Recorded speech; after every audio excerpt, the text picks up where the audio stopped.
Hey, what's going on, everybody? Welcome back to another video on Screencasters, and today I'm going to be doing a deck profile update of my Pendulum Magicians on the channel.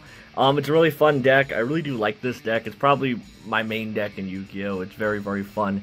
Different ways to play it. Everybody's playing this deck nowadays, but of course, me, one of the OGs, I've been playing this deck ever since it came out, and I have not dropped it since across all the ban lists, so yep, I'm going to show you guys my updated build. It got a lot better with the release of this new guy, ELECTRIFYING. He's very, very good for the deck, and he really makes the deck a lot better. So, yeah, I'll be going over my deck list, and hope you guys enjoy the video. So, yeah, without further ado, let's get started. So, we're starting off with 3 Astro, kind of self-explanatory, him and Stargazer. Basically, you pop Astro if he's in the scale, special summon your Stargazer, or put it into one of your zones, but mainly we use Astro for his hand effect, or to search him off Wavering Eyes to get so many pluses. Electromite into Astro is probably one of the best combos in this game's current state right now, even through the ban list. It's fucking broke. And to accompany that, we play the red side of it, we play the red Mario, we play 3 Chrono, and the 1 Time Gazer. He does the exact same thing, except he doesn't get you a search, he special summons another monster from the hand, which is pretty interesting. These guys are pretty much the core of the deck now. You want to turbo out Electromite, why the hell not? Next up for the Magicians, I'm still playing 3 Insight. A lot of people have been cutting Insight. I think he's needed. He's one of the only ways you can trigger off your Graph Sorcerers. Self-explanatory in my opinion. Then we're doing 3 Harmo. Harmo is really good as always. She's basically a 1-card Maguska, 1-card rank 4. Helps go into Skull Dread, all that fun stuff. I love her. Always play 3 in my opinion. One of the best magicians. And ever since we hit, since Iris got banned, she and Insight, or Wisdom Eye I should say, are the only 2 magicians I play at 3 now in this current build. So then we're doing 2 Purple Poison, we're doing 2 Black Fang, and we're doing the 2 Oath. That is it for the magicians of the deck. So the question is, why am I running such a low magician count, or lower ratios than I'm used to? Well, because the magicians by themselves don't really do anything, aside from Harmo and aside from Insight. You could argue that Harmo and Insight don't really do anything on their own because they require some kind of setup, because Harmo needs to be Pendulum summoned and Insight needs another magician there. But for the most part, these guys by themselves don't really do anything. You just, because if you open a bunch of magicians, you're not going to be doing too many plays other than just doing your Pendulum summon. And if you're going second, that is not very good. And as always, with this deck, you want to turbo out Electrum before your Pendulum summon. So if you do Electrum post your Pendulum summon, your board's going to be looking a lot weaker. Because you're a lot of less resources to work with. Because most of the time you want to turbo out him first, and then make the big board with your Pendulum summon, especially with the strikes and the judgment running around. So these are magician ratios. You got 2 of the low scale, 2 of the high scale, and 2 of the recursion. You can also summon him off of Harmo to help go into your Naruto, which is really, really good to negate spells. So that's pretty much my reasoning on this. This is working good for me, and if anything, you could pop him with Wavering Eyes. So that's it for the magician side of the deck. Next up, we're playing 3 Dark Worm and the 2 Gate 0, kind of self-explanatory. Ever since we lost Joker, this has become the best normal summon of the deck now. Basically, you want to send Dark Worm to the graveyard as quickly as possible to get the special summon, so you get a free Pendulum monster as well as a search for your Gate 0. The reason I run 2 Gate 0 is because not only do you not want to get it banished off Desires, but also you can special summon it with your Skull Dread into one of its zones, or just special summon it for free. And then you could go into Absolute Dragon, and then Link Climb and all that fun stuff. But it's really good, I like it, but I think 2 is better. I've seen some people play 3, but I think 2 is a lot better in my opinion. A lot of people could be asking why I don't run the Mythical Beasts. It's honestly only because I don't own any. And honestly, I don't think they're really needed. I mean, they do increase the ceiling of the deck, and they help trigger off your graphs, but the deck doesn't really have much of a problem doing that anyway. So if you want to play them, go for it. You can make a lot of room for them. But I honestly think the engine's a bit too big, it's not really needed, and I don't own the cards. So that's all I can really say about that. And last to the main deck monsters, we do our 3 hand traps, got 3 Ghost Ogre. I don't own Ashes, I gotta pick up some of the Kaiba's collection to get my Ashes. But for now, we're doing 3 Ghost Ogre. In the future, I might just do 2 Ghost Ogre and like 2 Ash. But that's pretty much for the future update. So that's it for the monsters. On to the power spells. I had the proxy, the second copy of my pen call. For the life of me, I can't find it, but I do run 2 pendulum call. The reason you run 2 because it not only does it set up your scale, but it also gets to your Harmo as quickly as possible, and she's like a 1 card any kind of extra deck monster you want. So 2 pen call is very, very good, but I would not recommend 3 because Ash is still running around. Then we got the 2 Pod Desires. The draw always comes up. It's very, very good in this deck because of your 3-ups. Just good in my opinion. We got the 2 Wavering. I cut Wavering from 3 to 2. I do it at 2 and I side the 3rd one because there are a lot of Pendulum decks running around. So having 2 in the main deck is very, very good. It's a meta call in my opinion.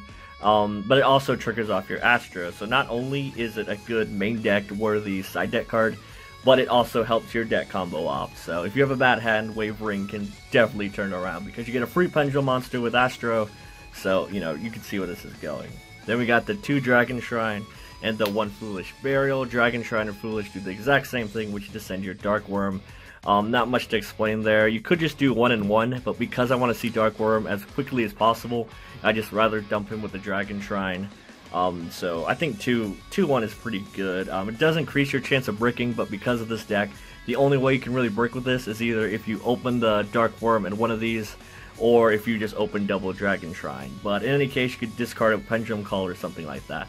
And remember, you can shuffle your pieces back into your deck with your Skull Dread, so honestly, breaking isn't that much of a problem if you can make a play. So rest of spells, we got the 1 Pendulum Paradox and the 1 Duelist Alliance. I'm very sad that I can't play 3 Alliance anymore, mainly because since we don't have Iris, there's not really much of a reason to. I mean, it's still very good. It searches your Paradox, searches your Pendulum Call, which is really good in my opinion. But because we lost Iris, we also pretty much lost our Grabs, because we have no reliable way of getting them other than your Duelist Alliance. They're not really that strong anymore, because when I was playing the Trap Graph, even after Iris got banned, I found myself hardly resolving it anymore. And it's a very powerful card, but because of the lack of targets and the lack of power it really has anymore, and the lack of being able to reliably search them with the Iris, I just find them not as worthy of the main deck spot anymore. So I cut both of them and decided to put into Solemn Judgment.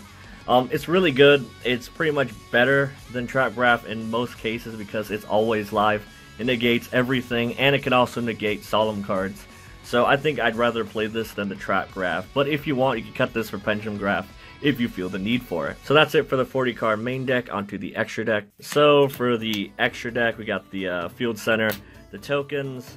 I only have 1 Electromite. If you can, I would recommend playing 2. I only have 1, but if you do play this deck in real life, I recommend playing 2 Electromite. But I know somebody's going to ask this, even though if they haven't watched the video, they're not going to know.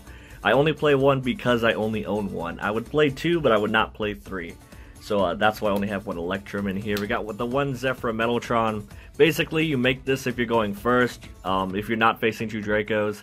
It has 3 downward pointing arrows, so that's very, very good pre-Pendulum summon.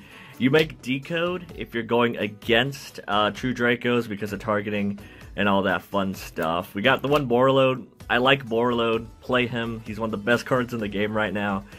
You make him if you can't make your Saryuja with the materials. But Saryuja is really good. Fixes your hand on the mulligan. The special summon, just all kinds of good stuff. You Link Climb. It's just really, really good. I would recommend a Skull Dread if you don't already have one. For the Synchros, we got the 1 Supreme King, we got the 1 Omega, and the 1 Ignister. Kind of self-explanatory. You go into these with Harmo and any level 4 Magician.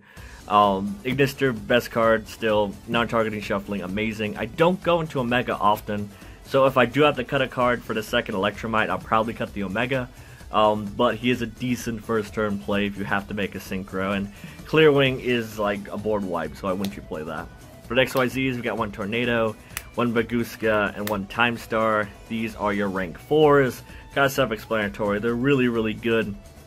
Tornado he's interesting. I still recommend him. The spot removal is really good pre-Pendulum summon, and you can just link him away anyway. And Baguska, some decks still have trouble with them. I recommend playing him going first if you can't make any other plays, but he's alright. And Time Star, really good in the grind game in my opinion. And then we got 1 Norito. You make him with 2 Oath Dragons or some Chronos, and we got the 1 Absolute. Absolute is only there to put 2 Astros or an Astro and a Gate together, link him away into the Zephyr Metaltron or the Decode to go into your Odd Eyes Vortex. And Vortex it's pretty much a free negate with a 3k booty. It's really, really good. And if you're going second, you can bounce a card, which is awesome. And last card of the extra deck, we have the 1 Starving Venom.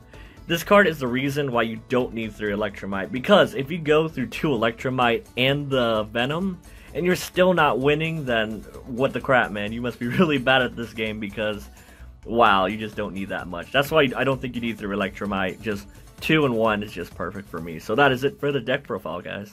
So yeah, I hope you guys enjoyed the video. This is my current deck list of Magicians for, what is this, March 2018. So yeah, hope you guys enjoyed the video. If you got any comments or suggestions on how to make this deck better, I'd love to hear it in the comment section down below. So yeah, thank you guys for everything. Thanks for watching the video. Be sure to like the video, comment the video, and subscribe to my channel, which is Screencasters, for more epic and amazing videos similar to this one.